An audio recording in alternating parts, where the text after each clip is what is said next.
Francisco tem 8 meses. A Maria já fez 14 meses e está uma senhora. Eu vou todos os meses com o Francisco às consultas de saúde infantil no centro de saúde.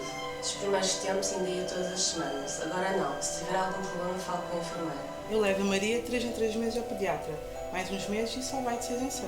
Sim, fiz todas as vacinas do Francisco, as primeiras na maternidade e as outras no centro de saúde. As vacinas protegem. A Maria também tem tudo em dia. O sarampo, o meningite, teta, tudo. Não queremos esquecer o reforço, embora não goste muito. Sim, continuo a ter todos os cuidados que tinha com a minha saúde antes de engravidar e não só. Fui a ginecologista depois do parto. Sinto-me bem, durmo bem, estou a trabalhar. Cuidados como? Saúde? Tenho alguns, porque se adoeço fica uma grande confusão lá em casa. E se um dia o mundo fosse assim para todas as crianças?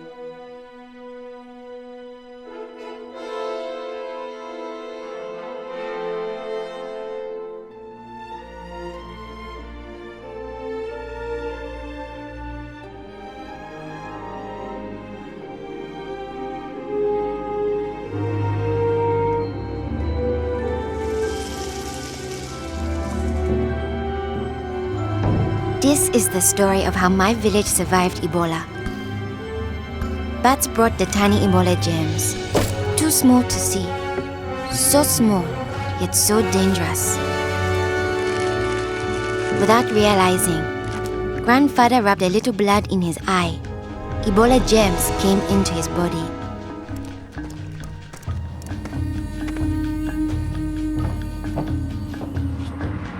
Days went by. Then grandfather got a terrible fever and weakness. We thought it was malaria, but he was soon much worse. He had vomiting and diarrhea. His fever got even higher. I ran to get the nurse. But grandfather had already died. I was heartbroken. The nurse thought it might be Ebola, a disease caught from bush meat, but which spreads from person to person. Others in our region had already died of this new disease.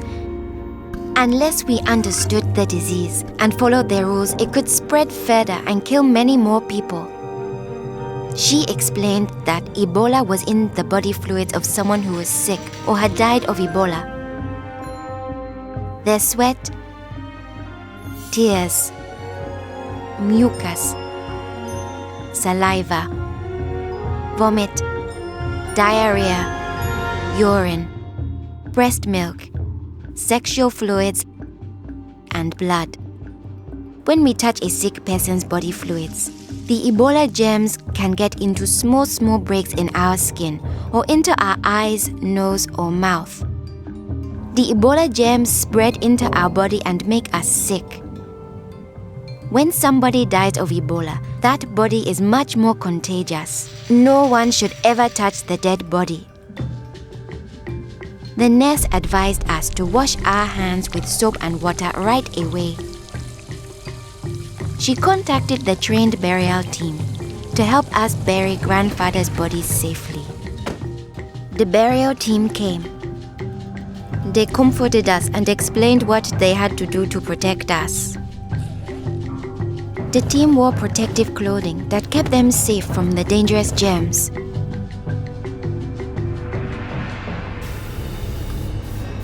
They sprayed grandfather's room and his body with chlorine to destroy the Ebola germs. They put his body safely away in a bag. To prevent the spread of Ebola, no one could touch the body of anyone who had died with signs of the disease. They also burned his mattress, bedding, and clothes, anything that might have his germs. All these actions made us safer. It was too great a risk to follow all our traditions, but we still honored grandfather in the time of Ebola. Our chief gathered all the villagers together after grandfather's death. He explained that it's natural for us to fear Ebola, but if we trust in our health workers and follow their rules, we could stop the disease. The nurse explained to us, when a person has symptoms such as fever, don't touch them. Get them to the treatment center right away. They will have the best chance of surviving and they won't spread Ebola. She advised us to wash our hands with soap and water many times a day. The whole village agreed to follow these rules. Since we all had close contact with grandfather, we were at risk of getting Ebola. We had to stay home. A health worker visited us every day to see whether we had fever or signs of sickness.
ice. Goldilocks said it best, we are just right. This paradise where we are given medicine from trees, not coincidentally, but because like the song says, we are family. Literally, everything, every species is connected genetically, from the sunflower to the sunfish. And this is what we must recognize before it's too late, because the real crisis is not global warming, environmental destruction, or animal agriculture. It is us. These problems are symptoms of us, byproducts of us, our inner reflection. Loss of connection has created this misdirection. We have forgotten that everything contributes to the perfection of Mother Nature. Corporations keep us unaware and disconnected, but they have underestimated our strength. Contrary to popular belief, millions are waking up out of their sleep, seeing our home being taken right up under our feet. We cannot allow our history to be written by the wicked, greedy, and loony. It is our duty to protect Mother Nature from those who refuse to see her beauty. Call me crazy, but I believe we should have the right to eat food that's safe, with ingredients we can pronounce. Drink water that is clean, marvel at trees, breathe air free of toxins. These are natural rights, not things that can be bargained for in Congress. See, they want you to feel powerless, but it has been said that something as small as the flutter of a butterfly's wing can cause a typhoon halfway around the world. But when enough people come together, we too will make waves and wash the world into a new era filled with love and connection, freedom for all without oppression. But it is up to you, yes, you watching this behind this screen, to make the effort, because time is of the essence, and only together can we make it to the 4th second.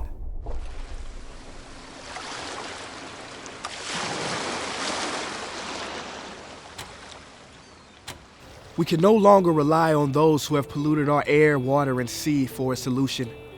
There will be no Iron Man coming with a super technological fix to save the world. In fact, we cannot save the world, but we can recreate the world. We must do something about our trees. Trees are so important to this planet. Destroying them is causing more than 7 billion tons of greenhouse gas emissions each year. If we don't stop the destruction of the world's forests, we will not be able to solve climate change, period. For the past year, I've been supporting Stand for Trees, a platform that puts the power of change back into the hands of the people. They allow you to take responsibility for your carbon footprint and directly protect the threatened forests, forest communities, and wildlife of the world. If millions of us support Stand for Trees right now, we could actually do something about climate change and environmental destruction. Only through the collective actions of us all will we have a future full of forests that are full of life, and a planet that is full of harmony. Please join me and go to standfortrees.org to save a forest and to save our future.